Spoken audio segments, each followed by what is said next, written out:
Hukum itu seperti itu, sesuatu ketentuan yang mana kita harus mentaatinya, dan ketika nanti ada suatu udzur atau halangan yang secara syar'i, maka itu akan ada rukhsah.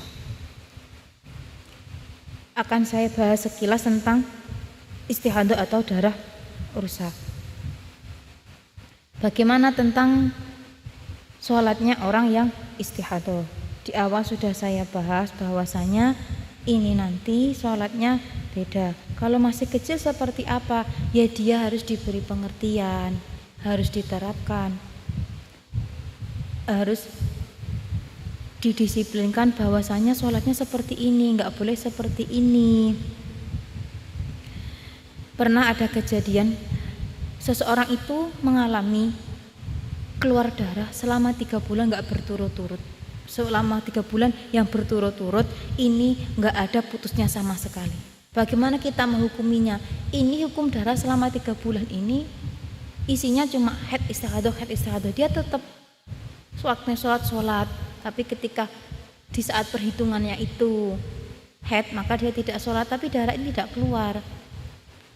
Tapi orang tersebut tetap melakukan hukum syariat seperti yang sudah ditentukan. Coba ketika nanti yang mengalami kula panjenengan, mungkin ini sudah berbeda lagi. Saya ketika melihat orang ini mengalami hal seperti ini, saya salut dengan dia yang tetap teguh, sholatnya tetap tepat waktu, dalam aturan-aturannya. Kalau istihadah kan ada aturan khusus, dia tetap disumpal, di mana nanti tempat keluarnya darah itu akan istilahnya apa? Disumpel damel kapas. Seperti itu. Sholat enaknya bilang itu reksa sholatnya itu berat, menjaga sholatnya itu berat. Tapi dia tetap sholat.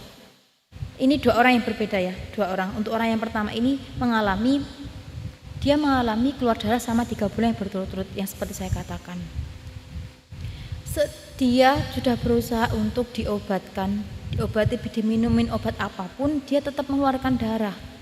Tapi di posisi yang seperti ini, orang ini tetap menjaga sholatnya, tetap sholat tepat waktu, meskipun di setiap dia sholat darah ini nggak berhenti, dia tetap menjalankan sholatnya. Gini, kalau orang istihadah itu aturannya memang dia beda setiap sholat, di mana jalan tempat keluarnya darah ini harus disumpal, pakaiannya harus suci. Ini memang seperti itu. Memang sulit untuk orang istihadah itu melakukan sholat. Tapi ketika ada orang yang seperti ini, menurut saya ini orang yang spesial. Dia selama 3 bulan diuji dengan cara yang seperti ini, dia tetap sholatnya menjaga seperti sewajarnya. Dia tetap mengikuti seperti itu. Kalau orang istihadah, terus kalau darahnya keluar, ini sholatnya tetap sah. Kalau untuk istihadah itu aturannya seperti ini.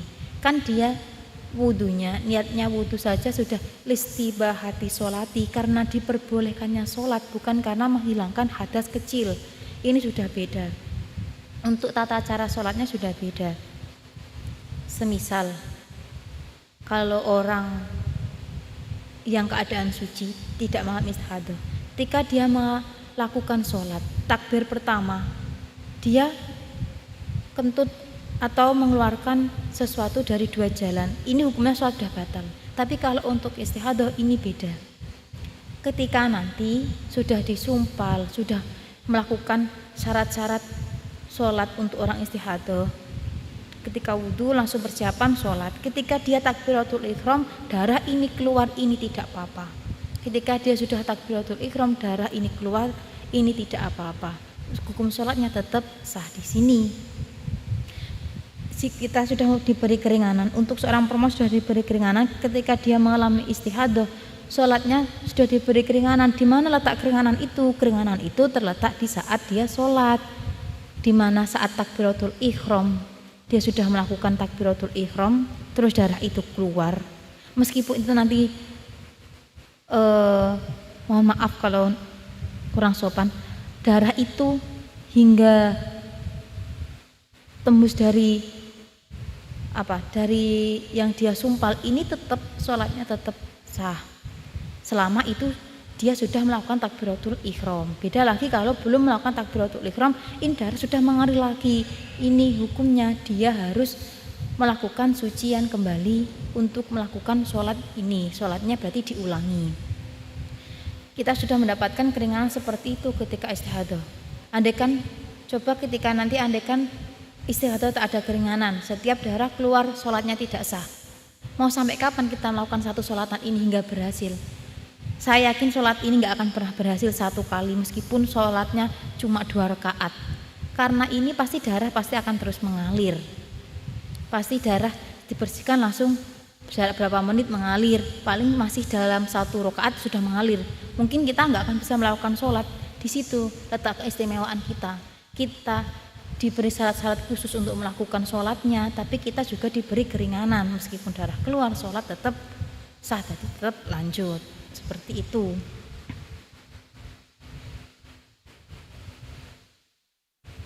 Dan juga ketika ada yang mengabaikan bahwasanya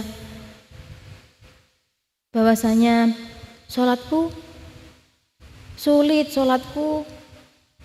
untuk dijaga, sulit untuk dilakukan karena keadaanku seperti ini, darah mengalir deras, darahnya seperti nggak mau berhenti. Ini gimana cara aku untuk melakukan sholatnya? Akhirnya dia tidak melakukan sholat itu. Apa yang harus dilakukan? Ya tetap sholat, apapun caranya tetap berkewajiban sholat. Insya Allah semua usaha itu pasti ada hasilnya. Misal alasan seperti ini, dia sekolah di asrama dia terletak di lantai atas, kamar mandi di lantai bawah. Setiap aku jalan tangga ini pasti darah menetes. Iya, setiap mengalir maksudnya pasti darah sudah keluar. Kan bisa dengan cara sholat di lantai bawah dekat dengan kamar mandi kalau semisal di asrama tempat tinggalnya. Terus kalau misal di rumah cari tempat yang bisa dijangkau dengan cepat dengan kamar mandi. Memang sholatnya orang istihadah itu memang berat. Ketika nanti kita diberi seperti ini, keistimewaan sholat istihadah seperti ini, kita mengabaikannya atau mengeluhkannya, menurut saya ini keterlaluan. Karena apa? Karena kita sudah diberi diskon.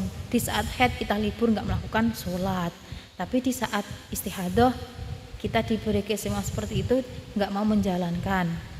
Namanya kehidupan itu pasti akan berbanding seimbang, di mana ada yang mudah dan ada yang sulit, di mana ada yang butuh perjuangan yang berat, ada yang bisa dengan santai. Yang mana saya katakan tadi, orang ini mengalami istihadah selama berkali-kali. Dalam jangka 3 bulan ini darah tidak mau keluar, tidak mau berhenti, maksudnya tidak mau berhenti sama sekali, isinya hanya haid istihadah. Mungkin ini ketika orang itu tidak memiliki keyakinan tentang hukum secara kuat atau tidak ada rasa takut dalam diri dia tentang pengabaian hukum, saya yakin kebanyakan orang pasti akan menyerah. Sholat nggak sholat terserah, yang penting aku pernah sholat. Mungkin akan berpikir seperti itu. Karena di satu orang ini ada orang lain juga yang mengalami hal seperti itu. Dia telah putus asa. Ini yang saya ceritakan tentang pengalaman teman saya sendiri. Yang satunya dia mengalami ini mengeluarkan darah 3 bulan. Dia melakukannya seperti itu tadi yang sudah saya jelaskan. Yang satunya dia telah putus asa karena apa? Darah ini keluar secara deras. Akhirnya dia tidak melakukan hukum sesuai dengan ketentuan. Yang seperti ini karena dia tetap berpegangan pada dulu seperti ini, aku dulu seperti ini, dulu juga seperti ini, nggak apa-apa kok, katanya nggak apa-apa. Ini loh yang nggak apa-apa, yang saya katakan di awal, adanya yang telah dimaklumi akan menjadikan dia mendirikan hukum sendiri. Padahal pada dasarnya hukum itu nggak bisa ditawar, hukum itu tetap hukum dijalankan. Hanya saja nanti ada rukhsah-rukhsah tertentu atau keringanan tertentu bagi dia yang mengalami sesuatu udzur yang memenuhi tentang udzur syar'i. Itu untuk seputar tentang pengetahuan haid. Jadi kesimpulannya,